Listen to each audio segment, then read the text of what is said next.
नमस्कार, स्वागत है सफलता यस के ऑनलाइन प्लेटफॉर्म में। आज हम एक बेहतरीन टॉपिक पढ़ने जा रहे हैं, कृषि। तो इस कृषि वाले टॉपिक में जो प्रमुख खाद्यान्न फसलें या बागवानी या किसी भी प्रकार का क्रॉपिंग पैटर्न है, उन सारे पैटर्न को यहाँ पर हम समझेंगे और किस तरीके से बेस्ट जो प्रीवियस ईयर के क्वेश्चंस हैं वो आपके लिए लेकर आए और देखते हैं किस तरीके से आप इसको सॉल्व करेंगे। तो आपको आंसर भी बताना है और मैं यहाँ पर आपको क्वेश्चंस डिस्कस करूंगा कि क्या इसका आंसर निकल कर आता है। तो पहला क्वेश्चन दिया है, बहुत ही प्यारा क्वेश्चन है, ट्रक फार्मिंग किससे संबंधित है? Truck farming is related to, तो पहला दिया है साग सब्जी, डेयरी, अनाज या मुर्गी पालन। तो ट्रक फार्मिंग यूएस में इसको एक नाम दिया गया ट्रक फार्मिंग। तो जो सब्जी और पालन किया, जो सब्जी वगैरह उत्पादन किया जाता है, तो इसी को यहाँ पर किस नाम से जाना जाता है? ट्रक फार्मिंग के नाम से जाना जाता है। अगला क्वेश्चन क्या है, जैसे यहाँ पर आप देखेंगे तो ये पद्धति जो है, मतलब इस तरीके का America, Britain, France, Switzerland, Denmark आदि देशों में इसको बड़े पैमाने पर किया जाता है, मतलब ट्रक फार्मिंग के नाम से फेमस है। तो जो हिटलसी के ने वृहद स्तर पर विश्व को कितने कृषि क्षेत्रों में, तो इन्होंने पूरे कृषि क्षेत्रों को 5 प्रमुख और 13 अन्य उपभागों के अंतर्गत डिवाइड किया था। तो इनके 5 प्रमुख क्षेत्र और 13 उप क्षेत्रों में डिवाइड किया था। 5 तो ऑप्शन में नहीं दिया है, लेकिन 13 ऑप्शन में दिया हुआ। तो आपका सही आंसर क्या होगा? 13। तो ये 13 क्षेत्र कौन से? जैसे चलवाशी पशुचारण, जिसको शिफ्टिंग एग्रीकल्चर के नाम से जाना जाता है। तो ये क्या होता है? एक प्रकार का शिफ्टिंग एग्रीकल्चर है, आपका व्यापारिक पशुपालन है, ठीक है ना। तो इस तरीके से ये टोटल आपके जैसे 5 आधार थे इनके मुख्य, और 5 आधारों पर इन्होंने टोटल 13 कृषि क्षेत्रों में विभाजित किया था। Which of the following country is not a major producer of rubber? तो रबर उत्पादन में कौन सा आंसर नहीं आएगा? तो आप देखेंगे कि अगर थाईलैंड, इंडोनेशिया, ये पूरे का पूरा जो दक्षिण पूर्व एशिया की अगर हम बात करेंगे, तो ये पूरे का पूरा जो दक्षिण पूर्व एशिया है, ये रबर प्रोडक्शन का एक महत्वपूर्ण बेल्ट है। हालांकि ब्राजील की भी अगर हम बात करें तो ब्राजील भी क्या है? रबर उत्पादन के लिए प्रसिद्ध है। तो ब्राजील भी क्या है? यहाँ पर रबर उत्पादन के लिए फेमस है। ब्राजील के अंदर अगर आप जाएंगे, जो अमेजन क्षेत्र मिलता है, तो ब्राजील के अमेजन क्षेत्र में जो सेलवास वनस्पति मिलती हैं, तो ये सेलवास वनस्पति भी क्या है? रबर के उत्पादन के लिए फेमस है। और इसी ब्राजील के अंदर, अमेजन के अंदर जो अमेजन रिवर है आपका, यही जो आपको अमेजन रिवर मिलती है, और इसी अमेजन की एक ट्रिब्यूटरी मिलती है आपको नेग्रो, इसको ब्लैक रिवर भी कहा जाता है। इंडिया की रामसर साइट भी है वर्ल्ड की। यहाँ पर एक जगह मिलती है मनोस। तो ये जो मनोस जगह है, ये भी रबर प्रोडक्शन के लिए फेमस है। और ये अमेजन के मुहाने के पास में एक ब्राजील के अंदर जगह है बेलम। तो बेलन की अगर हम बात करें तो ये रबर के निर्यात के लिए फेमस है। तो ब्राजील का क्षेत्र रबर के लिए काफी ज्यादा फेमस है। लेकिन यहां पर हमें ये याद रखना है कि वो कह रहा है कि कौन मेजर प्रोड्यूसर नहीं है। तो ब्राजील में रबर का प्रोडक्शन होता है, लेकिन अगर सर्वाधिक टॉप लिस्ट की बात की जाए तो उसमें थाईलैंड, इंडोनेशिया, मलेशिया का नाम आता है। ब्राजील का नाम इनके बाद आएगा।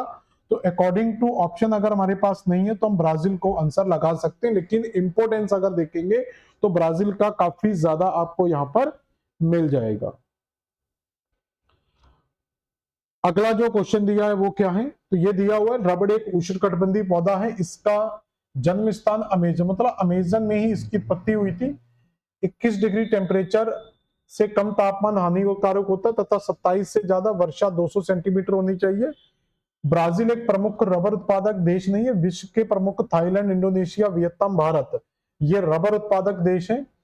भारत प्राकृतिक रबड़ का तीसरा सबसे बड़ा उत्पादक और चौथा सबसे बड़ा उत्पादक उपभोक्ता है। थाईलैंड विश्व में अग्रणी रबर उत्पादक, इसके बाद इंडोनेशिया का स्थान आता है। भारत के केरल क्षेत्र में रबड़ का 90% से अधिक प्राकृतिक रबर का उत्पादन किया जाता है। तमिलनाडु, कर्नाटक, त्रिपुरा, असम, मेघालय जैसे अन्य राज्यों में भी किया जाता है। तो ये कुछ डेटा याद रखेंगे। नगर के केंद्र से बाएं भाग तक वान ट्यूमेन द्वारा प्रतिपादित कृषि संबंधी गतिविधियों का व्यवस्थीकरण करेंगे। तो इन्होंने 6 भागों में टोटल इसको डिवाइड किया था।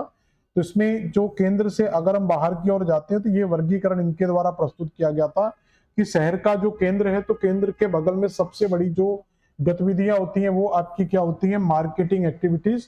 तो शहर के केंद्र में जो सबसे पहला मिलेगा वो आपको मार्केटिंग एक्टिविटीज मिलेगी। तो मार्केटिंग एक्टिविटीज कहां पर मिलती है आपको? हमेशा शहर के केंद्र में मिलती है। शहर के केंद्र के बाद जाएंगे तो आपको जो लकड़ी वगैरह है, टिम्बर वगैरह, ये मिलेगा, यानी कि इसके बाद आपका डी ऑप्शन आएगा। और डी के बाद फिर आपको ग्रेन फार्मिंग मिलती है, और ग्रेन फार्मिंग के बाद आपका कुछ मिक्स्ड फार्मिंग टाइप की मिल जाती है। तो इसमें विकल्प अगर आप देखोगे तो बी, डी, ए, सी। तो डीबीएसी आपका दिया हुआ है कहां पर? तो यहां पर आपको आंसर मिल जाएगा डीबी ए, सॉरी, बीडीएसी। तो ये आपका बिल्कुल सही आंसर होगा। तो ये आपका कुछ वॉन ह्यूमन का एक वर्गीकरण है। तो इसके अलावा दिया हुआ है, कुछ सूचियां दी हैं, जैसे उत्तरी अमेरिका, और कुछ ये ग्रास लैंड दिए हुए हैं। ये ग्रास लैंड काफी ज्यादा इंपॉर्टेंट होते हैं, जैसे pampas, prairies, downs, velds. Pampas की अगर हम बात करेंगे तो ये आपको साउथ अमेरिका के अंदर मिलेगा। प्रेरीज आपको नॉर्थ अमेरिका के अंदर मिलेगा। डाउन्स आपको ऑस्ट्रेलिया में मिलेगा। वेल्ड आपको अफ्रीका के अंदर मिलेगा। तो अब आप मैच करोगे तो उत्तरी अमेरिका के अंदर आपको प्रेरीज मिल जाएगा, यानी कि थर्ड ऑप्शन स्टार्ट होगा। दक्षिणी अमेरिका के अंदर आपको पंपास मिल जाएगा। और अफ्रीका के अंदर आपको वेल्ड मिल जाएगा 1, और ऑस्ट्रेलिया के अंदर डाउन्स मिल जाएगा, यानी कि सेकेंड। तो 3, 4, 1, 2 आपका सही आंसर होगा। तो 3, 4, 1, 2 आपका डी आंसर यहां पर भी आ रहा है। तो डी आंसर बिल्कुल सही आंसर होगा। ठीक है, तो उत्तरी अमेरिका में प्रेरीज, दक्षिण अमेरिका में पंपास, अफ्रीका में वेल्ड, और ऑस्ट्रेलिया में इनको क्या कहा जाता है? डाउन्स के नाम से जाना जाता है। ये विश्व के प्रमुख फेमस ग्रासलैंड आपको मिलते हैं। इसके अलावा देखा जाए, what is the name of the grassland in north America? तो अभी हम पढ़ चुके हैं कि नॉर्थ अमेरिका में जो प्रेरीज ग्रासलैंड है, ये प्रेरीज ग्रासलैंड आपको जो नॉर्थ अमेरिका में जाएंगे, इसकी मैं एक पोजीशन बता दे रहा हूं आपको, नॉर्थ अमेरिका के अंदर कहां मिलेगा।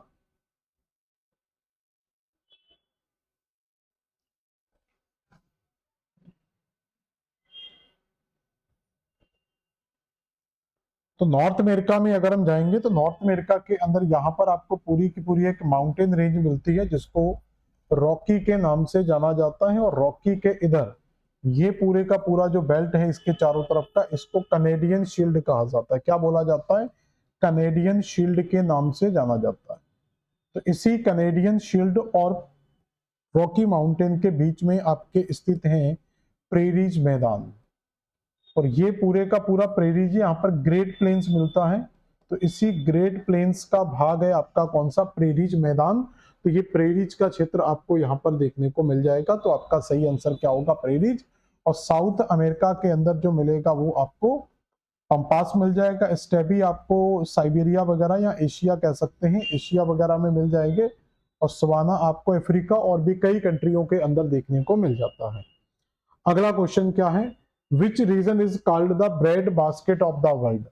तो ब्रेड बास्केट के नाम से किसे जाना जाता है? तो यहाँ पर जो शीतोष्ण घास के मैदान हैं, जैसे प्रेरीज का मैदान यहाँ पर एक इंपोर्टेंट क्षेत्र होता है, तो प्रेरीज के मैदानों को यहाँ पर ब्रेड बास्केट के नाम से जाना जाता है। तो आपका सही आंसर क्या हो जाएगा? ब्रेड बास्केट आपका बिल्कुल सही आंसर हो जाएगा।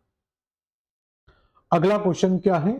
कौन से समशीतोष्ण घास के मैदान है? यानी कि घास के मैदानों को दो तरीके से डिवाइड किया जाता है। एक कहलाते हैं आपके टेम्परेट ग्रासलैंड और एक कहलाते हैं आपके ट्रॉपिकल ग्रासलैंड। तो जैसे यहां पर देखोगे, ये मिलते कहां पर है? जो कंपोज है ये आपको ब्राजील के अंदर मिल जाएगा, ठीक। और जो लानोस है ये आपको वेनेजुएला के अंदर मिलेगा, तो ये वेनेजुएला में मिल जाएगा। और जो डाउन से ये हम जानते हैं ऑस्ट्रेलिया के अंदर मिलता है। पंपास आपको अर्जेंटीना के अंदर मिल जाएगा, ठीक है। तो ये तो इसका मतलब है 2-3 मैदान जो हैं ये आपको साउथ अमेरिका महाद्वीप के अंदर ही देखने को मिल जाते हैं। तो ये अगर हम साउथ अमेरिका का मैप बनाए यहाँ पर, तो ये आपका साउथ अमेरिका है। साउथ अमेरिका के अंदर यहाँ पर एक कंट्री मिलती है, इस कंट्री को कहा जाता है वेनेजुएला। वेनेजुएला, इसी वेनेजुएला की राजधानी का नाम है काराकस। यहाँ पर राजधानी क्षेत्र मिलेगा काराकस, जो ऑयल प्रोडक्शन के लिए फेमस है। यहाँ पर क्या होता है? Men oil production, natural oil production. यहाँ पर एक झील भी मिलती है इसी वेनेजुएला के अंदर, यहाँ पर एक लेक मिलती है जिसको माराकैबो के नाम से जानते हैं। तो माराकैबो एक लैगून झील है, साउथ अमेरिका का सबसे बड़ा लैगून झील मिलता है। इसी वेनेजुएला के अंदर एक रिवर मिलती है, इस रिवर को कहते हैं, तो यहाँ पर जो रिवर मिलती है उसको ओरिनिको के नाम से जाना जाता है।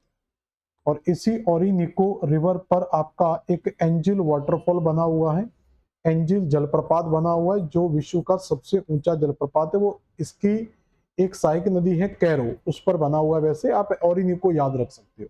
और इसी ओरिनिको के ग्रासलैंड को कहा जाता है लानोस के नाम से जाना जाता है। तो इसी के ग्रासलैंड को किस नाम से जाना जाता है?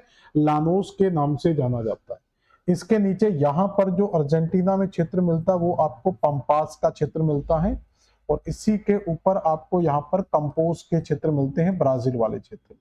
तो इस तरीके से ये क्षेत्र मिलेगा। लेकिन क्वेश्चन आपसे क्या पूछा गया, कौन सा टेम्परेट ग्रासलैंड के नाम से जाना जाता है? तो ऑस्ट्रेलिया के डाउन्स और आपके पंपास, ये क्या है? उष्ण मैदानों के, सॉरी शीतोष्ण मैदानों के अंतर्गत आते हैं। कंपोज, लानोस, सेल्वास जो आता है ये उष्ण मैदानों के अंतर्गत आता है। तो आपका आंसर क्या हो जाएगा? 3 और 4 बिल्कुल सही आंसर आ जाएगा। अगला बेटा क्वेश्चन क्या, इसको देख लें जरा। तो डाउन्स की अगर हम बात करेंगे तो डाउन्स हो गया, पंपाज हो गया, वेल्ड हो गया, प्रेरीज हो गया, ये सब टेम्परेट ग्रासलैंड में आते हैं। सवाना हो गया, लानोस हो गया, कंपोज हो गया, ये सब आपके किसमें आते हैं? उष्ण घास मैदान के अंतर्गत आते हैं। विच country is the important is the coffee production? तो कॉफी प्रोडक्शन के लिए कौन सा फेमस है? तो कॉफी प्रोडक्शन में भी एक कंट्री का नाम आता है, वो है ब्राजील। तो कॉफी प्रोडक्शन के अंदर एक महत्वपूर्ण कंट्री आती है जिसको कहते हैं ब्राजील। ब्राजील की अगर हम बात करेंगे तो ये साउथ अमेरिका में स्थित एक देश है। तो साउथ अमेरिका में स्थित ये जो देश आपको मिलेगा ब्राजील, यहां पर आपको ब्राजील की स्थिति मिलेगी। ये पूरी की पूरी कंट्री आपकी कौन सी है? ये पूरा का पूरा आपको ब्राजील देश मिल जाएगा यहां पर पूरा। यहां से आप स्टार्ट कर सकते हो इसको, ये पूरा। तो ये जो पूरी की पूरी ब्राजील कंट्री मिलती है ये काफी ज्यादा इंपोर्टेंट है, क्योंकि इसके ऊपरी भाग में यहाँ पर आपको अमेजन का क्षेत्र मिलेगा जो काफी इंपोर्टेंट क्षेत्र है रबर वगैरह के उत्पादन के लिए। ये मैं अभी बता चुका था। इसी के अंदर इस साइड जाते हैं तो ये पूरे का पूरा जो बेल्ट है इसको सुपीरियर हाईलैंड के नाम से जाना जाता है। तो ब्राजील के ईस्ट का जो बेल्ट है इसको क्या कहते हैं? सुपीरियर हाईलैंड के नाम से जाना जाता है। इस सुपीरियर हाईलैंड की अगर हम बात करेंगे तो इस सुपीरियर हाईलैंड के अंदर यहाँ पर एक जगह मिलती है इटाबिरा। तो सुपीरियर हाईलैंड के अंदर आपको कौन सी जगह मिलेगी बेटा? इटाबिरा मिलेगा। मैं पूरा करा दे रहा हूँ जिससे आपकी सारी परेशानियां दूर हो जाएंगी। इटाबिरा मिलेगा जो आयरन प्रोडक्शन के लिए फेमस है ब्राजील में।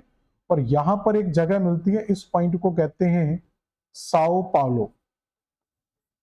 Sao Paulo. तो यहां पर एक साओ पाउलो जगह मिलेगी और एक तट पर मिलेगा जिसको कहते हैं सेंटोस। तो ये जो क्षेत्र मिलते हैं तो ये आपका पूरे का पूरा जो साओ पाउलो है ये रबर मार्केट के लिए फेमस है। तो यहाँ पर क्या है? रबर की बहुत बड़ी मार्केट है। और साथ के साथ यहाँ पर ये कपास के लिए भी फेमस है, यानी कि ये सूती वस्त्र के लिए भी फेमस है। इसलिए इसको ब्राजील का मैनचेस्टर भी कहा जाता है। इसलिए इसको ब्राजील का मैनचेस्टर भी कहते हैं। तो ये रबर का मेन मार्केट और सेंटोस रबर के निर्यात के लिए फेमस है। तो यहां से क्या किया जाता है? रबर का सबसे ज्यादा निर्यात किया जाता है। तो सेंटोस, और दूसरा याद रखना कि ये पूरे का पूरा सेंटोस से लेकर यहां तक का जो एरिया ये पूरे का पूरा एक रेलवे ट्रैक है। इसको रबर रेलवे के नाम से भी जाना जाता है। रबर रेलवे के नाम से जाना जाता है। तो ये पूरे का पूरा ब्राजील मेन यहाँ पर किसके लिए फेमस है?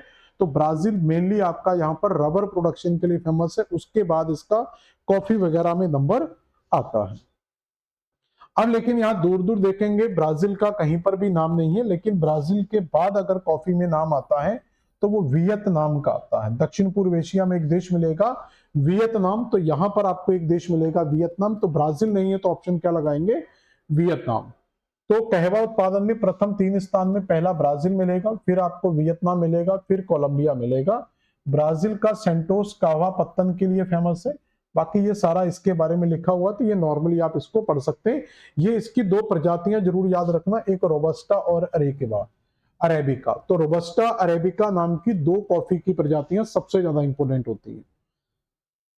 ठीक है, येरवा माटे होती है। तो येरवा माटे क्या है? तो ये एक पराग्वे जो देश है ब्राजील के नीचे आपको एक छोटी सी कंट्री मिलेगी ब्राजील के नीचे, पराग्वे। तो वहां पर जिस तरीके से ब्राजील के ऊपर में हमने देखा था, यहां पर देखो मैप पे दिखा दे रहा हूं, अभी हमने देखा था कि ये जो देश है यहां पर, तो ये यहाँ पर एक छोटा सा देश मिलता है, इस देश को कहा जाता है पराग्वे, सॉरी यहाँ पर ये उरुग्वे देश है, यहाँ पर आपको एक देश मिलेगा जिसको कहते हैं उरुग्वे।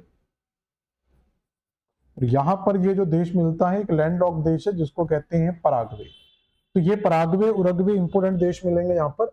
तो जो पराग्वे देश है, तो इसी पराग्वे के अंदर एक झाड़ी टाइप की पाई जाती है जिसकी पत्तियों का यूज एक चाय की तरह किया जाता है, कॉफी की तरह किया जाता है। ठीक है, एक पेय पदार्थ में यूज करते हैं। निम्नलिखित घास के मैदानों में कौन सा एक ही वर्ग के अंतर्गत आता है? तो मैंने बताया घास के जो मैदान है वो उष्ण और शीतोष्ण कैटेगरी में काउंट किए जाते हैं। तो इसमें एक ही कैटेगरी का मतलब या तो दो उष्ण होने चाहिए या फिर दोनों शीतोष्ण होने चाहिए। जिसमें से सवाना की अगर हम बात करेंगे तो ये एक उष्ण प्रजाति का है, प्रेरीज आपका एक शीतोष्ण प्रजाति का है, तो ये आंसर तो नहीं आएगा। इसी तरीके से स्टेपिज की बात करेंगे तो ये एक शीतोष्ण है और सवाना आपका उष्ण दिया ही है, तो ये आंसर भी नहीं आएगा। ऐसे डाउन्स की बात करेंगे तो ये आपका शीतोष्ण के अंतर्गत आता है, कंपोज जो है ये उष्ण के अंतर्गत आता है, तो ये भी आंसर नहीं आएगा। तो आंसर आएगा तो सवाना और कंपोज आपके क्या है, एक ही प्रजाति के वन है, तो सही आंसर आपका आएगा सवाना। तो जैसे शीतोष्ण के अंतर्गत क्या आ रहा है, उत्तरी अमेरिका का प्रेरीज, ऑस्ट्रेलिया का डाउन्स, दक्षिण अफ्रीका का वेल्ड, हंगरी का पुस्टाज, मध्य यूरेशिया का स्टेपी और न्यूजीलैंड का कैंटरबरी, ये सब आपके शीतोष्ण के अंतर्गत आते हैं। सवाना, कंपोज, सेल्वास, ये सब ब्राजील वाले बेल्ट में मिल जाते हैं, तो ये आपके उष्ण घास के मैदान है। अगला दिया है खेती, निम्नलिखित प्राकृतिक प्रदेशों में से किस देश में दुग्ध व्यवसाय अधिक विकसित है? तो जल्दी बताएं इसका आंसर क्या होगा। तो कहां पर दुग्ध व्यवसाय सबसे ज्यादा इंपोर्टेंट है? मानसूनी प्रदेश, भूमध्य सागरीय प्रदेश या सवाना प्रदेश? तो यहां पर याद रखना इसका आंसर आएगा प्रेरीज, क्योंकि जो प्रेरीज क्षेत्र है, जो प्रेरीज क्षेत्र है ये आपके यहाँ पर क्या है, ग्रासलैंड है। तो प्रेरीज क्षेत्र क्या है, यहाँ पर पाए जाने वाले ग्रासलैंड है जो दुग्ध उत्पादन और कृषि, गेहूं वगैरह के लिए क्या है, काफी ज्यादा फेमस है। तो ये आपका सही आंसर हो जाएगा बी।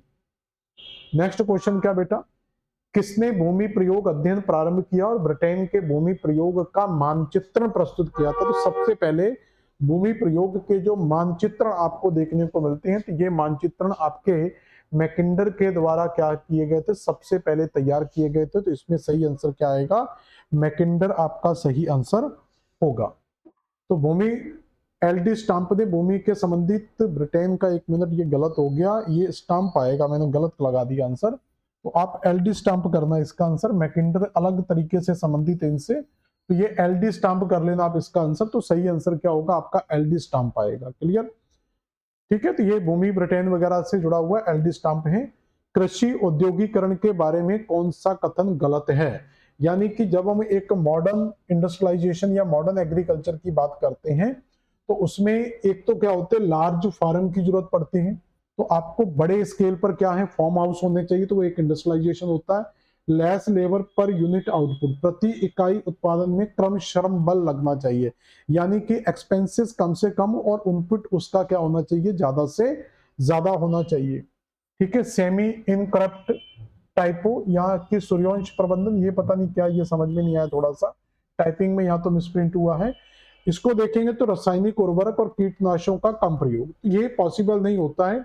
अगर हमें प्रोडक्शन को बढ़ाना है एग्रीकल्चर के अंदर, आपको अगर प्रोडक्शन बढ़ाना है तो उसके लिए बहुत सारे कीटनाशक का यूज करना पड़ेगा और बहुत सारे उर्वरकों का यूज, आपको बहुत सारे उर्वरकों का प्रयोग करना पड़ेगा। तो ये ऑप्शन आपका गलत है, तो डी आंसर होगा, ये गलत है। इसके बारे में क्लियर नहीं था, लेकिन डी ऑप्शन बिल्कुल गलत है कि अगर आपको मॉडर्न एग्रीकल्चर या एग्रीकल्चर का इंडस्ट्रियलाइजेशन करना है तो उसमें ज्यादा से ज्यादा आपको क्या है, फर्टिलाइजर्स, उर्वरक वगैरह यूज करने पड़ेंगे, ज्यादा से ज्यादा पेस्टिसाइड यूज करने पड़ेंगे। यहाँ पर कुछ ये हेटलेस का एक एग्रीकल्चर रीजन मिलते हैं, तो इनके आधार पर इन्होंने कई भागों में पूरे विश्व की कृषि को डिवाइड किया था। जैसे आपका वाणिज्यिक दुग्ध उत्पादन, वाणिज्यिक खाद्यान्न उत्पादन, ठीक है ना, आपका नोमैटिक पॉस्चराइजेशन और वाणिज्यिक पौधारोपण। तो यहाँ पर अगर हम देखेंगे कि अगर वाणिज्यिक दुग्ध उत्पादन की बात की जाए, तो वाणिज्यिक दुग्ध उत्पादन किस रीजन के अंतर्गत मिलता है, तो ये आपको न्यूजीलैंड वाले बेल्ट में मिलेगा। तो वाणिज्यिक दुग्ध उत्पादन में किसका नंबर आता है, न्यूजीलैंड कह सकते हैं। तो ए का 3 आपको यहाँ पर मिल रहा है, यहाँ पर भी मिल जाएगा। वाणिज्यिक खाद्य उत्पादन ग्रेन प्रोडक्शन के अंदर आपका अर्जेंटीना का नाम आता है, तो ये आपका अर्जेंटीना आ जाएगा। और पौधारोपण के अंदर आपका श्रीलंका आएगा, और आपका जो पॉस्चराइजेशन है यहाँ पर मंगोलिया आ जाता है। यानी कि सही जो ऑप्शन बनेगा, तो ए का सही ऑप्शन आएगा आपका 3, बी का ऑप्शन आ जाएगा 4, और सी का ऑप्शन आ जाएगा 1, और ये हो जाएगा 2। तो 3 4 1 2, तो 3 4 1 2 आपका सी ऑप्शन में दिया हुआ है। तो बेटा सही आंसर क्या लगा देंगे हम यहाँ पर, सी ऑप्शन बिल्कुल सही होगा। एक बार आप लोग देखेंगे इसको किस तरीके से हमने सॉल्व किया है। तो ये हेडल्सी का एक कृषि वर्गीकरण है, जिसमें वाणिज्यिक दुग्ध उत्पादन न्यूजीलैंड में, वाणिज्यिक खाद्य उत्पादन अर्जेंटीना में, जो नोमैडिक पशुपालन है ये मंगोलिया के अंदर, और वाणिज्यिक पौधारोपण क्या है, ये श्रीलंका के लिए सही संबंधित होता है। What are the savanna grassland of Brazil is called. तो ब्राजील के अंदर जो सवाना ग्रासलैंड पाया जाता है उनको कंपोज के नाम से जाना जाता है, क्योंकि डाउन्स जो है ये ऑस्ट्रेलिया के अंदर मिलता है, पंपास आपको अर्जेंटीना के अंतर्गत मिलता है, और प्रेरीज आपको यूएस कनाडा वगैरह यानी कि नॉर्थ अमेरिका में मिलता है। तो कंपोज आपका बिल्कुल सही आंसर हो जाएगा। Which ecosystem is called the land of big game. तो बड़े शिकारों की भूमि, ठीक है, ये बड़े शिकारों की भूमि किसको कहा जाता है, तो सवाना प्रदेश को बिग लैंड के नाम से। यहाँ इसमें आप सही आंसर कर सकते हैं, सवाना ही ज्यादा बेस्ट है सेलवास से, तो आप इसमें सवाना आंसर लगा सकते हैं, जिसको बड़े शिकारों की भूमि के नाम से, क्योंकि यहाँ पर जो एनिमल्स हैं वो बड़े वाले मिलते हैं, इसलिए इसको बड़े शिकारों की भूमि कहा जाता है। पठारों में व्यक्तियों का प्रमुख व्यवसाय क्या होता है। तो पठारों में कृषि तो प्रमुख व्यवसाय होगा नहीं, मत्स्य होगा नहीं, तो या तो पशुपालन होगा या खनन होगा। तो पशुपालन कर सकते हैं, खनन भी वैसे होता है, लेकिन ये टॉपिक आपका एग्रीकल्चर से संबंधित है, तो हम पशुपालन ज्यादा सही आंसर लगा लेंगे। अगला, which of following is associate with the tribal economy. तो आर्थिक जो ट्राइबल जनजातियां हैं, तो उन जनजातियों का प्रमुख कृषि का जो मेथड है, वो प्रमुख मेथड क्या हो सकता है। यहाँ पर इंटेंसिव एग्रीकल्चर होगा नहीं, ये होगा नहीं, माइनिंग होगा नहीं, तो वो सबसे ज्यादा क्या करते हैं, शिफ्टिंग एग्रीकल्चर, ठीक है ना, शिफ्टिंग एग्रीकल्चर, चलवासी कृषि, या इसको स्लैश एंड बर्न एग्रीकल्चर के नाम से भी जाना जाता है। क्लियर हुआ। अगला बेटा क्वेश्चन क्या है, गहन intensive farming, plantation, horticulture, commercial dairy farming और कमर्शियल हॉर्टिकल्चर। यहां पर फिर उसी टाइप का क्वेश्चन है जो हमने पहले किया था। तो इसके सही आंसर्स क्या आएंगे देखते हैं जरा एक बार। तो इसमें सही आंसर क्या यूज करेंगे, तो पहला दिया हुआ है इंटेंसिव फार्मिंग। तो फार्मिंग के लिए नीदरलैंड, बांग्लादेश या अर्जेंटीना, यानी कि वो भी इंटेंसिव फार्मिंग, यहाँ पर कम से कम इनपुट निकाल लगाकर ज्यादा से ज्यादा आउटपुट्स निकाले जाते हैं। तो ये आपका बांग्लादेश के अंदर मिलेगा, तो एक का आपका 3 हो जाएगा ऑप्शन पहला। उसके अलावा अगर हम देखेंगे बागवानी प्लांटेशन, तो प्लांटेशन आपका श्रीलंका वगैरह में भी फेमस है, और ये आपका आइवरी कोस्ट जो अफ्रीका में है, तो यहाँ पर ये 3 का 1 लगा लेंगे। उसके अलावा डेयरी प्रोडक्शन की बात करेंगे, तो डेयरी प्रोडक्शन के अंदर आपका जो आ जाएगा वो अर्जेंटीना वगैरह आ जाता है एग्रीकल्चर डेयरी वगैरह में, तो ये आपका 2 हो जाएगा। और बगानी के लिए आपका नीदरलैंड हो जाएगा 4। तो 3 1 2 4 कहाँ दिया हुआ, 3 1 2 4, तो 3 यहां से स्टार्ट होता है, 1 यहां पर दिया तो ये नहीं आएगा, तो डी आंसर आपका आ जाएगा 3 1 2 4। ठीक है, तो गहन निर्वाह कृषि बांग्लादेश में, बगानी जो कृषि आइवरी कोस्ट में, ये अफ्रीका के, वेस्ट अफ्रीका की एक छोटी सी कंट्री है आइवरी कोस्ट, वाणिज्यिक अर्जेंटीना के अंदर, और जो बाजारोन्मुखी नीदरलैंड के अंदर, यानी कि मार्केट को ध्यान में रखकर जो कृषि की जाती है। अगला, विच of the following is incorrectly based. तो कौन सा सही सम्मिलित नहीं है, इंडोनेशिया, ब्राजील, श्रीलंका या फिलीपींस। ये क्या है, कुछ झूमिंग एग्रीकल्चर के नाम है। यहाँ पर कुछ क्या है, आपको झूमिंग एग्रीकल्चर के नाम दिए हुए हैं। तो इन झूमिंग एग्रीकल्चर को किस नाम से जाना जाता है। तो इसमें जो स्थानांतरित कृषि के नाम है, जैसे लदांग जो है ये चलवासी कृषि है, तो ये इंडोनेशिया के अंदर फेमस है, तो ये आपका लगभग सही है। और इसके अलावा जो केंगिन है ये आपका फिलीपींस में सही हो जाएगा।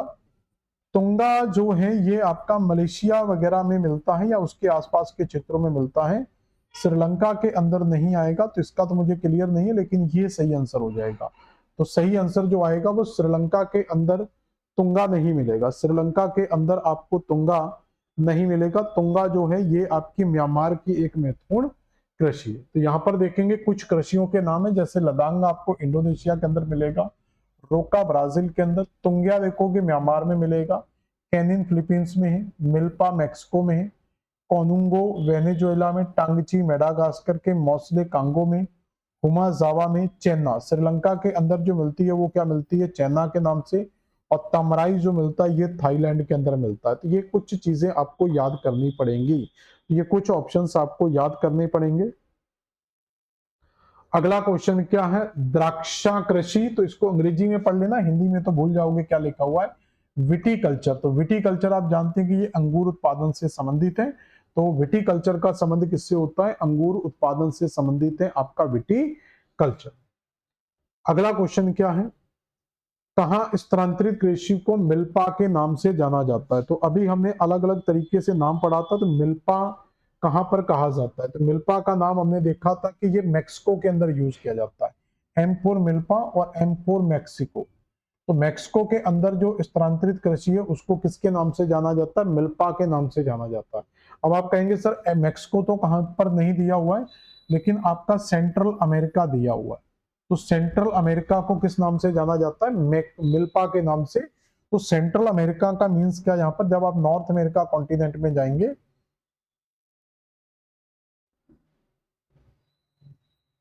तो यहाँ पर नॉर्थ अमेरिका में जाएंगे, तो यहाँ पर आपको एक मैप याद रखना है। नॉर्थ अमेरिका का मैपिंग अच्छी बहुत होना जरूरी है। अगर मैपिंग अच्छी है तो आपको कभी भी इन चीजों में प्रॉब्लम्स नहीं आती है।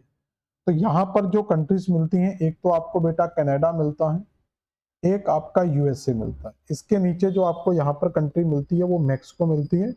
इसके बाद यहाँ पर छोटी छोटी कंट्री मिलती है, जैसे बेलीज हो गया, होंडुरस हो गया, निकारागुआ हो गया, कोस्टा रिका हो गया, आपका पनामा कंट्री हो गया। ठीक है, तो ऐसे करके 6-7 कंट्री यहाँ पर आपको मिलती हैं। तो इन्हीं कंट्रियों को मिलाकर क्या कहा जाता है, सेंट्रल अमेरिका के नाम से जाना जाता है। तो ये कंट्रीज क्या कहलाती हैं, आपकी सेंट्रल अमेरिका कहलाती है।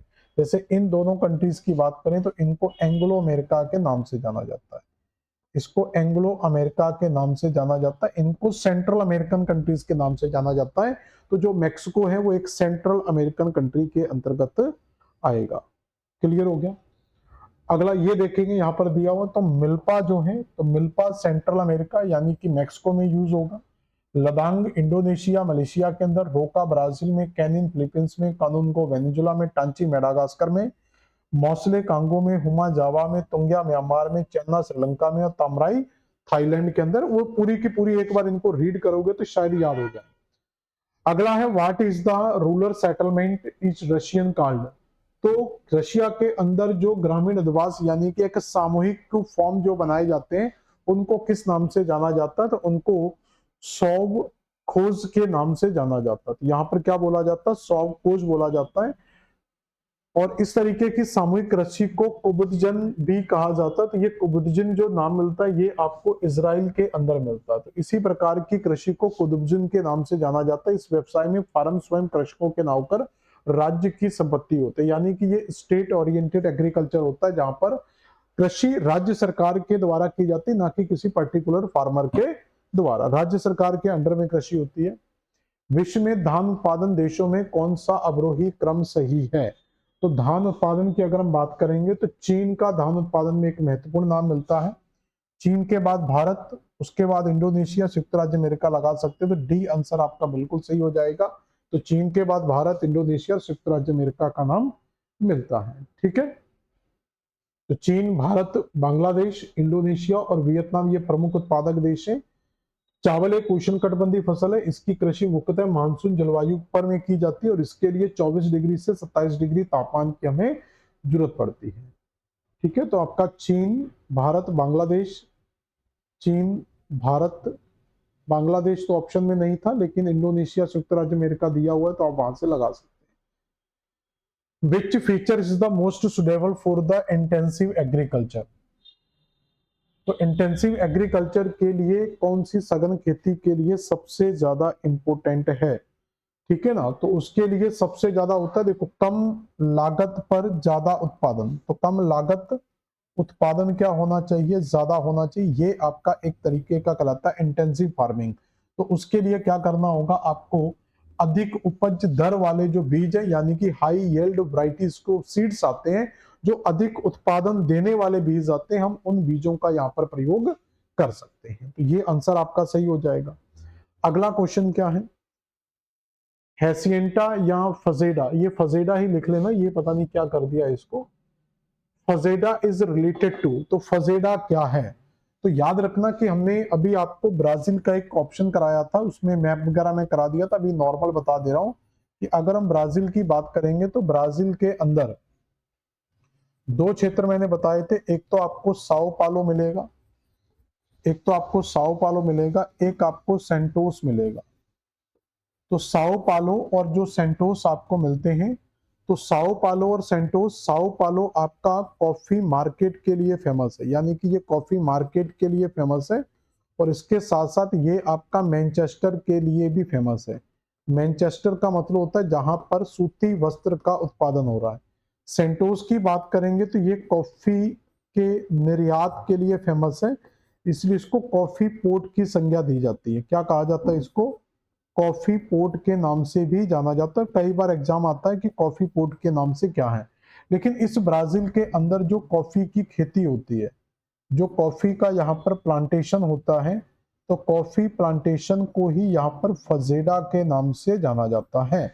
तो ब्राजील में होने वाले कॉफी प्लांटेशन को किस नाम से जाना जाता है, फजेडा के नाम से जाना जाता है। तो सही आंसर क्या हो जाएगा, पशुचारण कॉफी उत्पादन। तो ये कॉफी उत्पादन से संबंधित है फजेडा ब्राजील के अंदर।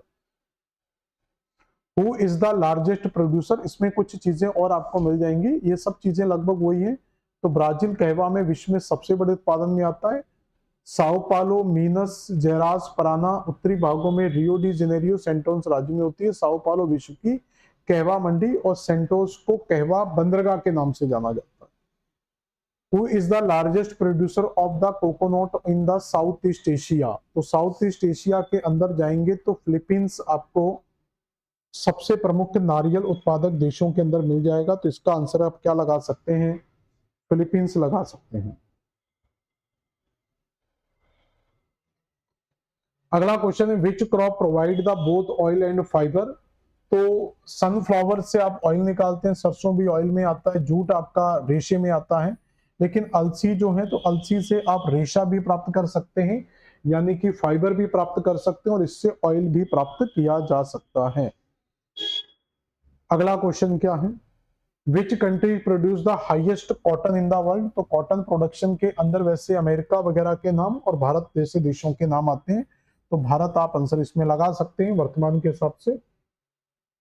तो विश्व में कपास का सर्वाधिक उत्पादन करने वाला देश भारत है। भारत में कपास का जन्मदाता माना जाता है। रेशे की लंबाई के आधार पर कपास को अनेक किस्मों में विभाजित किया जाता है। सबसे उत्तम कोटि के कपास के रेशे की लंबाई 4 से 6.5 सेंटीमीटर। कपास की यह कसम संयुक्त राज्य अमेरिका तथा वेस्ट इंडीज में उत्पन्न की जाती है। मध्यम रेशे वाली कपास की जो लंबाई है वो 2.5 से 3.5 पौने 3 सेंटीमीटर होती है।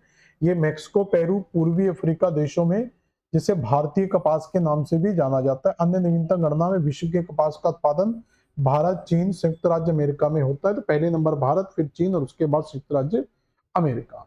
इन which country is the agriculture called is ladang. तो लडांग के नाम से अभी हम पढ़ चुके हैं कि ये एक शिफ्टिंग कल्चर है, जिसको मलेशिया के अंदर क्या कहा जाता है, लदांग के नाम से जाना जाता है। ठीक है, तो ये हम ऑलरेडी पढ़ चुके हैं सारी की सारी एग्रीकल्चर। अब क्वेश्चन क्या है, तो यहां पर कुछ देश दिए हुए हैं जो अलग अलग तरीके से फेमस है। जैसे आप देखेंगे क्यूबा, क्यूबा को चीनी का कटोरा कहा जाता है। सबसे पहले तो यहां पर पकड़ लें, क्यूबा को चीनी का कटोरा कहा जाता है। क्लियर। ब्राजील की अगर हम बात करें तो ब्राजील आपका मेन कॉफी, रबर के लिए भी फेमस है, मेन आपका कॉफी के लिए ज्यादा फेमस है। तो ब्राजील का तो हो जाएगा, यानी बी का ऑप्शन आपका 1 आ जाएगा, और सी का ऑप्शन आपका जो हो जाएगा वो बी हो जाएगा। सी का ऑप्शन बी हो जाएगा, बी का ऑप्शन ए हो जाएगा। तो इसमें अगर आप देखेंगे तो पहले अब बचा आपका मलेशिया और हवाई द्वीप। तो मलेशिया की अगर हम बात करेंगे तो ये हम पहले ही पढ़ चुके हैं कि ये रबर वगैरह के लिए फेमस है, तो ये डी आ जाएगा। तो पहले का डी हो जाएगा, दूसरे का ए हो जाएगा, तीसरे का जो है, तीसरे का आपका बी हो गया। अब हवाई द्वीप का बचा हुआ है तो ये पाइनएप्पल वगैरह सी, तो डी ए बी सी, तो डी ए बी सी, तो ये आपका सी ऑप्शन दिया हुआ है, डी ए बी सी के नाम से ये बन जाएगा। क्लियर हो गया। तो डिस्क्रिप्शन भी देख सकते हैं, मलेशिया विश्व में प्राकृतिक रबड़ का प्रमुख उत्पादक है, ब्राजील कॉफी के लिए फेमस है, क्यूबा चीनी के लिए, और हवाई आपका किसके लिए फेमस है, अनानास प्रोडक्शन के लिए फेमस है। अगला क्वेश्चन है, which branch of the agriculture deal with the cultivation of flower vegetable and ornamentals. तो इसके लिए प्लांटेशन किया जाता है, कहां दिया है आपका, तो ये बागवानी कह सकते हैं, हॉर्टिकल्चर, तो ये आपका कृषि हॉर्टिकल्चर के नाम से फेमस होता है। अगला क्वेश्चन क्या है, बागवानी हॉर्टिकल्चर तो हम जानते ही हैं। अगला क्वेश्चन देखेंगे क्या है, मध्य चिली में किस प्रकार की कृषि की जाती है। तो चिली अगर आप देश देखोगे तो ये आपको चिली यहां पर मिल जाएगा। तो ये जो कंट्री बेटा आपको यहां पर मिलती है, ये लंबी सी कंट्री आपको मिलती है। इस कंट्री को किस नाम से जाना जाता है, चिली के नाम से जाना जाता है। चिली विश्व की सबसे लंबी कंट्री है, चिली विश्व की सबसे लंबी कंट्री है, और इसका एक लैटिट्यूडनल एक्सटेंशन, यानी कि जब इससे लैटिट्यूड पास आउट होंगे इस तरीके से, तो इसका लैटिट्यूडनल एक्सटेंशन क्या है, विश्व में सबसे ज्यादा मिलता है। तो चिली का जो मध्य वाला क्षेत्र है, इसको तीन भागों में पढ़ा जाता है, एक नॉर्थ चिली, एक मिडिल चिली, और एक आपका साउथ चिली। तो मिडिल चिली के अंदर जो मिलता है वो भूमध्य सागरीय जलवायु मिलती है। तो मध्य चिली के अंदर क्या मिलती है, भूमध्य सागरीय जलवायु देखने को मिलती है। तो मध्य चिली के अंदर आपको भूमध्य सागरीय जलवायु देखने को मिलती है। तो बी आंसर इसका बिल्कुल सही हो जाएगा। तो यहां पर मिलेगी भूमध्य सागरीय जलवायु। क्लियर होगा। तो मेडिटेरेनियन एग्रीकल्चर यहां पर फेमस है। इसके अलावा चिली के अंदर यहां पर अगर आप जाओगे तो चिली में यहां पर आपको एक अटाकामा का मरुस्थल मिलता है। तो यहां पर एक अटाकामा मरुस्थल मिलेगा, और ये अटाकामा मरुस्थल की अगर हम बात करेंगे तो ये विश्व का एक क्या है, शुष्क मरुस्थल है। ये इसके एक तो विश्व का शुष्क मरुस्थल है, और ये जो मरुस्थल है ये आपका कॉपर यानी कि तांबा प्रोडक्शन के लिए फेमस है, जहां पर मिलने वाली चूकी कमाटा की खदान, या चूकी कमाटा बोल देते, चूकी कमाटा की खान वर्ल्ड लेवल पर फेमस है तांबा कॉपर प्रोडक्शन के लिए। क्लियर हो गया। अगला क्वेश्चन के, ये पूरा डिस्क्रिप्शन है, आप एक बार पढ़ लेना इसको। Which of the flowing is not plantation agriculture region. तो कहां पर आपको बागाती कृषि नहीं मिलेगी, दक्षिण पूर्व ब्राजील के अंदर आप देखोगे तो यहां पर आपको कॉफी वगैरह का प्रोडक्शन मिल जाता है। तो यहाँ पर कॉफी का प्रोडक्शन मिल रहा है, तो ये रबर का प्रोडक्शन भी करता है। तो ये आपका रबर और कॉफी प्रोडक्शन कर रहा है, तो ये प्लांटेशन के अंतर्गत आ जाएगा। मलेशिया इंडोनेशिया में भी आप देखेंगे रबर का उत्पादन होता है, ये भी है। वेस्ट इंडीज वगैरह भी जो है आपका फल वगैरह या इस प्रकार की सब्जियां करता है। यूएस आपका जो है ये आपका ज्यादातर जो है ये आपका देखा जाए कपास उत्पादन में भी इसका नाम आता है, या फिर आपका ये गेहूं उत्पादन में महत्वपूर्ण क्षेत्र है, तो ये आपका प्लांटेशन के अंतर्गत नहीं आएगा। ठीक है, तो ये प्लांटेशन के लिए महत्वपूर्ण नहीं, ये खाद्यान्न फसल वगैरह के लिए ज्यादा फेमस है। अगला क्वेश्चन क्या है, अगला क्वेश्चन है बियर और विस्की किससे बनते हैं। तो बियर और विस्की में सबसे ज्यादा यूज किया जाता है जौ का। तो सबसे ज्यादा यूज किसका किया जाता है, जौ का। अब देखो लोग कहते हैं कि बियर विस्की पीना नुकसानदायक है, तो जौ खाना बहुत अच्छा होता है। ये कहा जाता है कि जौ खाना हमारी सेहत के लिए बहुत अच्छा होता है। तो जौ से अच्छा जौ का जूस पिए। तो जौ का जूस क्या है, तो जौ को जब आप जूस निकालेंगे तो ये क्या बनेगा, बियर। तो इसलिए आज से अगर आपको कोई भी बियर पीने के लिए मना करता है तो आप कहेंगे कि हम बियर नहीं पी रहे बल्कि हम जौ का जूस पी रहे हैं। लेकिन ये मत हो कि सर ने बोल दिया है कि जौ का जूस है तो डेली आपने पीना ही स्टार्ट कर दिया है। नशा किसी भी प्रकार का होता है वो आपकी सेहत के लिए नुकसानदायक ही होता है, तो उसका बेनिफिट्स बहुत ज्यादा नहीं मिलता है, लेकिन कभी कभार चल सकता है। अगली बार देखेंगे तो which combination of the condition is suitable for the wheat cultivation. तो गेहूं के उत्पादन की अगर हम बात करेंगे तो इसके लिए कौन सी, पहली चीज तो ये देखेंगे कि आपकी जो गेहूं है ये किस सीजन में बोया जाता है। अगर भारत के अकॉर्डिंग देखा जाए तो भारत में ये रबी सीजन की प्रमुख फसल है। गेहूं किस सीजन में बोया जाता है, रबी। और रबी का जो सीजन आता है भारत के अंदर किस सीजन में आता है, सर्दी के सीजन में, यानी कि ये दिसंबर में, लगभग नवंबर दिसंबर में आप कह सकते हैं। तो नवंबर के महीने में ये लगभग आपका स्टार्ट हो जाएगा, मार्च अप्रैल तक इसकी क्या है कटाई स्टार्ट हो जाती, कई जगह अप्रैल में, कई जगह मार्च में, नवंबर दिसंबर में बो दिया जाता है, मार्च अप्रैल में इसकी कटाई होती है। तो लगभग ये पूरा विंटर सीजन का आता है। तो विंटर सीजन की अगर हम बात करेंगे तो यहाँ पर कम तापमान मिलेगा, तो यहाँ पर तापमान क्या होगा कम, तो इसका मतलब गेहूं को जो चाहिए वो आपको कम तापमान होता है। तो पहला तो ये दिया हुआ उच्च तापमान ये दोनों तो आंसर नहीं होंगे, कम तापमान और कम वर्षा, मध्यम तापमान और मध्यम वर्षा। तो इसका मतलब है कि इसको क्या बहुत कम तापमान चाहिए या ज्यादा चाहिए। तो एक तो ऐसा नहीं कि टेम्परेचर बहुत कम होना चाहिए, अगर तापमान बहुत कम हो जाता है, अगर ज्यादा ठंड पड़ती है तो कई बार ठंड के कारण क्या होता है कि जो गेहूं की फसल है वो आपकी समाप्त हो जाती है। ज्यादा ठंड पड़ने से भी जैसे कई बार कोहरा पाला वगैरह पड़ता है तो गेहूं की फसलें नष्ट हो जाती है। तो इसलिए ना तो बहुत ज्यादा तापमान होना चाहिए ना बहुत कम। और रबी के सीजन में यानी कि भारत में जो रबी के सीजन में सर्दी में क्या होता है यहाँ पर कई बार वर्षा होती है। तो ये वर्षा आपकी जो है लौटते हुए मानसून के कारण होती है, जिसको मावट के नाम से भी जाना जाता है। तो ये वर्षा एग्रीकल्चर के लिए काफी ज्यादा महत्वपूर्ण होती है, पश्चिमी विक्षोभ के कारण भी कई बार वर्षा देखने को मिल जाती है। ठीक है, ये इसका दिया हुआ है पूरे का पूरा। गेहूं को बोते समय 10 डिग्री टेम्परेचर की और बढ़ते समय 15 डिग्री की और पकने के लिए 20 डिग्री सेंटीग्रेड तापमान की जरूरत होती है। वर्षा जो है 50 से 100 सेंटीमीटर के बीच में वर्षा का लगभग आपको मिल जाता है।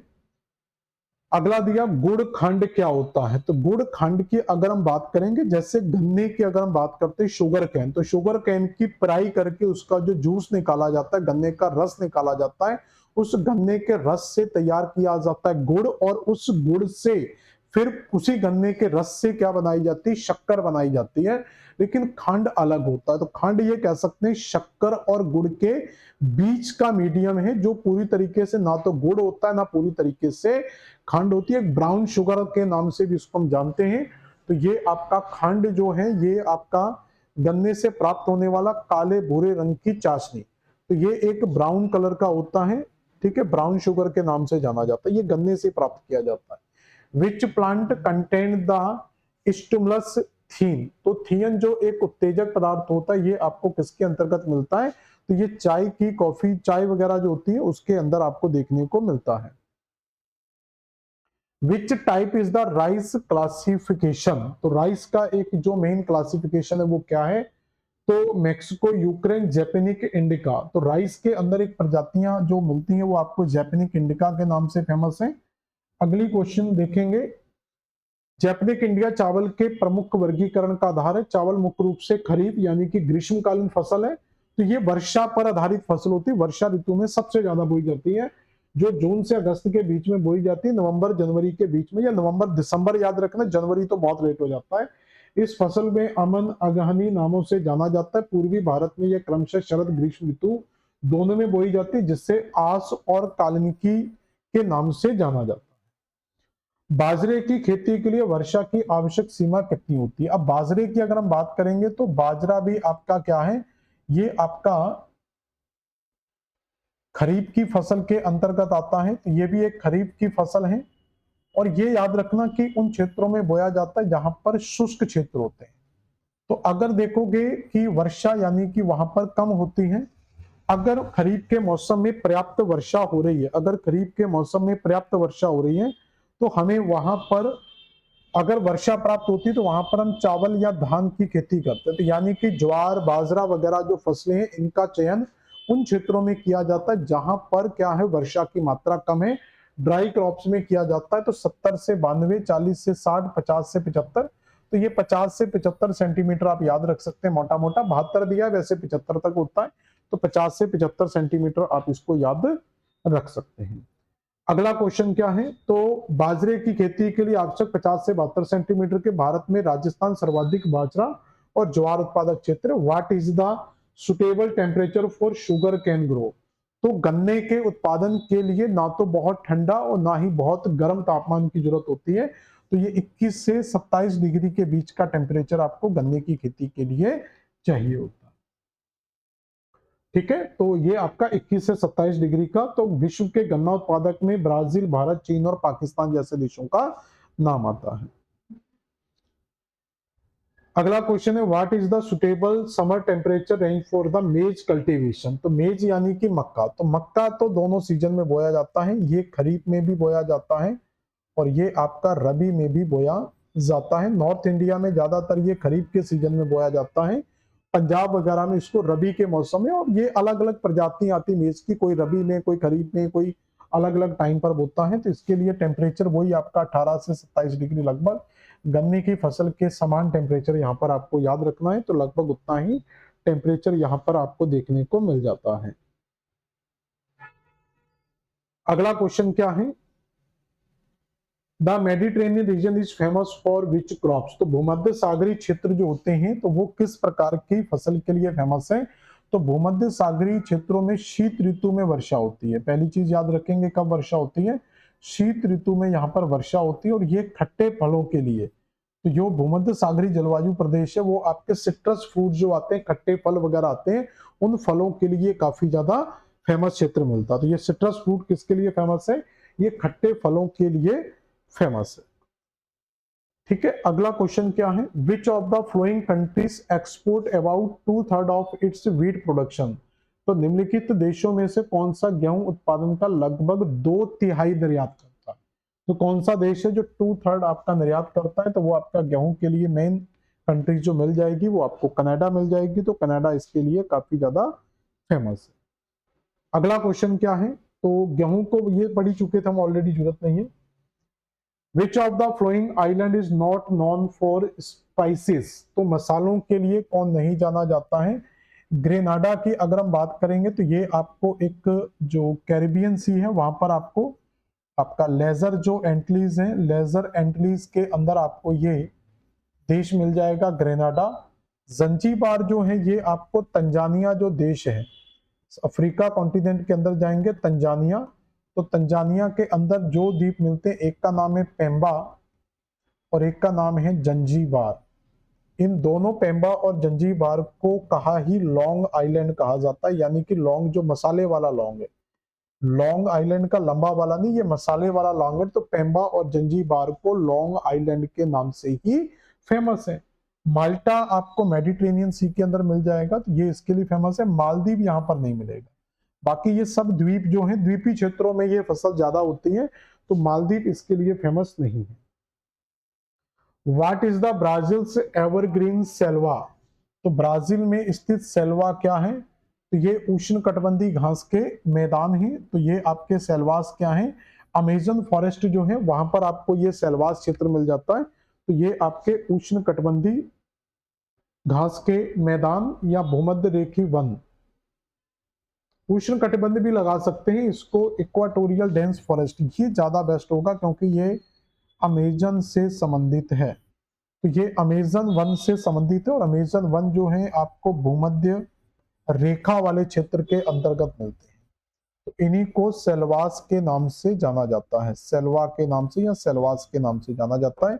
तो इसका जो सही आंसर है वो आपको डी कर लेना, भूमध्य रेखी, ये आंसर नहीं करेंगे, मैं इरेज ही कर दे रहा हूं इसको, तो आप इसका सही आंसर जो कर लेंगे वो डी कर लेंगे। तो सघन भूमध्य रेखी वन जो अमेजन से संबंधित है, तो अमेजन में सबसे सघन वन आपको देखने को मिल जाते हैं, डेंस फॉरेस्ट आपको वर्ल्ड के लंग्स के नाम से भी इनको जाना जाता है।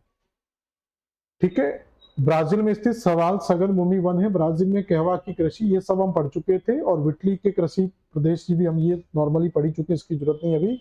पुस्तक किसकी पहचान है, ज्योग्राफी ऑफ द पीस, तो ये स्पाइक मेम की ये पुस्तक है। ठीक है, ज्योग्राफी ऑफ द पीस, ठीक है, ज्योग्राफी ऑफ द पुस्तक की रचना स्पाइक मैन ने की थी, और इनको शांति का नोबेल पुरस्कार मिला था, उन्होंने रिचलैंड के सिद्धांत पर प्रस्तुत किया था। स्पाइक मैन का कहना था कि जो रिचलैंड को नियंत्रित करेगा वह यूरेशिया को नियंत्रित करेगा। अगला है shifting cultivation is which of the flowing is country known as the tamrai. तो तमराई के नाम से किसको जाना जाता है, तो ये आपका श्रीलंका, म्यांमार, तो श्रीलंका तो आएगा नहीं, ये आपका तमराई के नाम से म्यांमार वगैरह में आंसर मिल जाएगा। तो तमराई के नाम से जो फेमस होगा, श्रीलंका में तो एक अलग नाम मैंने बताया था, तो थाईलैंड कर लेना, तो तमराई आपको थाई क्षेत्र में तमराई मिल जाता, थाईलैंड ज्यादा बेस्ट है। ठीक है, तो यहाँ दिया भी होगा, तो ये आपका मिल्पा मैक्सिको में, तोंगा मेडागास में, कैनिंग ये लद्दाख हो गया, रोका ब्राजील में, झूम उत्तर पूरब में, और चेन्नई आपका श्रीलंका के अंदर मिल जाता है। कौन सा देश मक्का का दूसरा सबसे बड़ा उत्पादक है? तो मक्का उत्पादन में आपको मेक्सिको का नाम महत्वपूर्ण क्षेत्र में मिलेगा, उसके बाद चीन वगैरह का नाम मिल जाएगा। तो मक्का उत्पादन में दूसरा स्थान किसका आ जाएगा? चीन का। तो मक्के का जन्म स्थान अमेरिका में हुआ था। मक्के का 18 से सेंटीमीटर तापमान की आवश्यकता होती है, इसके लिए ये जरूरत नहीं है। तो मक्का में मौसम रहित है। मक्का राज्य में प्रथम स्थान उत्पादक संयुक्त राज्य अमेरिका का रहा है। तो प्रथम उत्पादन या ब्राजील या संयुक्त राज्य अमेरिका में, सॉरी मेक्सिको में भी मक्के का मेन क्षेत्र मिल जाता है। तो इसमें संयुक्त राज्य अमेरिका फर्स्ट नंबर पर रखेंगे इसको, ये अभी थर्ड पर, सेकंड या थर्ड पर रखेंगे। ये सेकंड पर आ जाएगा, ये थर्ड पर आ जाएगा। ठीक है। अगला है which of the following crops has low international trade related to the total production? तो क्या इसका आंसर होगा? तो कॉफी, रबर वगैरह देखेंगे तो ये काफी ज्यादा इंपॉर्टेंट है। गेहूं भी इंपॉर्टेंट है, लेकिन राइस का जो है, ये राइस आपका जिन देशों में, ज्यादातर देशों में होता है, उन देशों में चावल का खपत भी ज्यादा होती है। तो गेहूं तो उत्तर भारत जैसे भारत क्षेत्रों में, या भारत जैसे जो क्षेत्र, वहां पर गेहूं ज्यादा खाया जाता है। विश्व में ज्यादातर क्षेत्रों में क्या है? चावल एक प्रमुख खाद्यान्न फसल में आता है। चलो एक दो क्वेश्चन और बचे हुए। विच of the flowing crop is grow the largest number of the country? तो वर्ल्ड में सबसे ज्यादा कंट्री में उपजाई जाने वाली फसल आपकी कौन सी आती है? मक्का। Consider the flowing Indian crops, तो भारत में उपयुक्त में से कौन सी वर्षा सिंचित फसल है? तो चना आपका रबी सीजन में बोया जाता है, गेहूं भी आपका रबी सीजन में। तो ये सिंचाई पर आधारित है। ये किस पर आधारित है? सिंचाई पर। तो वर्षा से सिंचित होगा, वो खरीफ में जो फसल आती है वो वर्षा सिंचित होती है। तो आपकी बाजरा यहां पर आ जाएगा। तो केवल 3 आंसर आएगा। तो गेहूं चना रबी में आती है, तो जो फसल रबी में आएगी वो आपकी वर्षा पर आधारित होगी, ये आपका सिंचाई पर आधारित है। अल्फा, अल्फा क्या है? तो ये एक प्रकार की घास है। तो ये पंपास जो क्षेत्र हमने पढ़ा था, पंपास जो क्षेत्र हमने सुना पढ़ा था अभी, अर्जेंटीना के अंदर जो घास के मैदान मिलते हैं उनको पंपास कहा जाता है। और इसी पंपास क्षेत्र में अल्फा, अल्फा नाम की क्या है? ग्रासलैंड पाई जाती है। इसलिए अर्जेंटीना पशुपालन और एग्रीकल्चर, गेहूं के लिए काफी ज्यादा फेमस है। विश्व में सर्वाधिक कॉफी का उत्पादन कहां पर होता है? विश्व में सर्वाधिक कॉफी का उत्पादन कहां पर होता है? तो अभी हम कॉफी के लिए पढ़ चुके थे कि ब्राजील सबसे ज्यादा इंपोर्टेंट क्षेत्र है।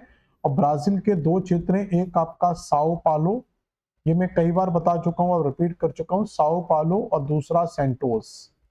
तो सेंटोस आपका निर्यात के लिए फेमस है, यानी कि ये एक बंदरगाह है और ये आपकी इसकी मार्केट है। अगला क्वेश्चन क्या? Black soil is most suitable for कपास के लिए? तो ये काली मिट्टी किसके लिए फेमस होती है? सबसे ज्यादा कपास की खेती के लिए फेमस होती है। A piece of the 200 centimeter, place of the 200 centimeter 25 centimeter temperature and sloping land is suitable for। तो इस प्रकार की कृषि जहां पर क्या हो? वह स्थान वर्षा सबसे ज्यादा हो, तापमान नॉर्मल हो और भूमि की ढलान हो। तो ऐसी फसल आपकी कॉफी वगैरह के लिए फेमस होती है। तो इसको आपका कई बार वाटर लविंग प्लांट बोला जाता है। इसको क्या बोला जाता है? वाटर लविंग प्लांट बोला जाता है। लेटराइट सॉइल वगैरह में ये सबसे ज्यादा मिलती है, तो इनको वाटर लविंग प्लांट के नाम से भी जाना जाता है। यानी कि ये अगर इस तरीके से पहाड़ों पर इसको लगाया जाएगा, तो यहाँ पर पहाड़ों पर इनका प्लांटेशन होगा, तो इससे क्या होगा? अगर यहाँ पर वर्षा पर्याप्त मात्रा में होती तो इनमें हमेशा क्या होगी? नमी बनी रहेगी। यानी कि जो इनकी प्लांटेशन वगैरह होता है तो इनमें हमेशा क्या होनी चाहिए? एक नमी की मात्रा हमेशा उपस्थित होनी चाहिए, लेकिन वो पानी इनकी जड़ों में कभी रुकना नहीं चाहिए, नमी रहनी चाहिए, पानी नहीं। इसलिए इसको वाटर लविंग प्लांट बोला जाता है। कॉफी इसका सही आंसर होगा। अगला क्वेश्चन है किसमें सर्वाधिक कृषि योग्य भूमि है? तो वो तो अपना देश मिल ही जाएगा। तो भारत के पास सबसे बड़ा कृषि अर्थव्यवस्था का देश मिलता है। एक लास्ट क्वेश्चन है आज का, ये कपास, गन्ना, गेहूं, धान, गेहूं, मड़ुआ, खरीफ, गेहूं, मूंगफली, अरहर। तो इसका मतलब क्या है कि आपसे क्या पूछा जा रहा है? कौन से फसल चक्र विशिष्ट प्रदेश से सम्मिलित, प्रदेश से सही सम्मिलित है? तो गेहूं, सॉरी कपास, गन्ना और गेहूं, ये पूरे का पूरा कॉर्पोरेट पैटर्न बनता है। तो पहला तो आपका मैच होगा, तो इसमें पहला दिया हुआ है, इसमें पहला नहीं दिया तो ये हटा देंगे, यहां पर दिया हुआ है। उसके बाद धान, गेहूं और मडुआ, खरीफ में गेहूं। गेहूं जो होता है ये रबी के सीजन में होता है, ये रबी से संबंधित होगा, तो 3 ऑप्शन नहीं आएगा। तो ये 3 नहीं आएगा तो फिर गड़बड़ हो जाएगा। मूंगफली और अरहर, मूंगफली और अरहर। खरीफ गेहूं, गंगा तटीय क्षेत्र, ये रबी होना चाहिए था। ये क्वेश्चन मैं छोड़ दे रहा हूँ, इसमें कहीं ना कहीं डाउट है, तो ये क्वेश्चन अपन स्टार में छोड़ देते हैं, इसको नेक्स्ट क्लास में जब जरूरत पड़ेगी। क्योंकि खरीफ अगर हम गलत करते हैं तो ये आपका तीनों ऑप्शन गलत हो जाते, तो 1 2 4 आपका आंसर होना चाहिए। या तो आंसर इसका 1 2 4 लगाएंगे और या फिर 2 3 4। ठीक है, तो ये पहला तो सही है और ये वाला भी सही है। तो इनमें थोड़ा सा कंफ्यूजन है, तो आप इसका आंसर या तो 1 2 4 लगाएंगे या फिर इसको एक बार खुद अपने लेवल पर इसको चेक कर लेना, उसके बाद आप इसका आंसर करेंगे। और ये आपका यहाँ पर टोटल कपास, गेहूं, चना पश्चिमी क्षेत्र में, धान, गेहूं, मड़ुआ, मूंगफली, अरहर बुंदेलखंड में। ये 3 सही मैच है, यही आंसर सही आ रहा है, तो 1 2 4 आप कर लेना। तो इसका आंसर 1 2 4 कर लेना, ये तीसरा वाला गलत है, तो 1 2 4 इसका सही आंसर लगा लेंगे। तो ये आपका कृषि से जो संबंधित क्वेश्चंस थे वो आज आपके कंप्लीट होते हैं। तो हमने दूसरा चैप्टर भी कंप्लीट कर लिया इसका, कृषि। ठीक है, इससे पहले हमने जो कंप्लीट किया था वो आपका प्रमुख जो आर्थिक गतिविधियों के क्षेत्र थे वो कंप्लीट किया था। अब हमने कृषि, तो ऐसे करके 4-5 टॉपिक हैं आपके पूरे के पूरे आर्थिक भूगोल के अंदर। हम एक एक करके सारे टॉपिक्स को कंप्लीट करेंगे। तो आज की क्लास यहीं समाप्त करेंगे, मिलेंगे नेक्स्ट क्लास में। धन्यवाद।